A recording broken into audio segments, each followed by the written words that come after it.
Dobar dan i dobrodošli u prostorije Beyond Scene Screena. Kratko objašnjenje što mi točno radimo. Znači, Beyond Scene Screen je napravio aplikaciju koja se zove X-Ray. U osnovi ona je isto što i Shazam, ali za video. Znači, mi možemo prepoznati video i dodati, odnosno prepoznati i dati gledatelju više informacije o onome što on gleda.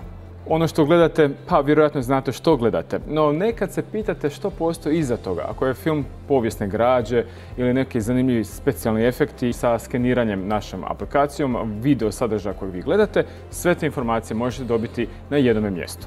Rad na našoj aplikaciji, odnosno zapravo cijeloj platformi, traje već neki skoro 2 godine.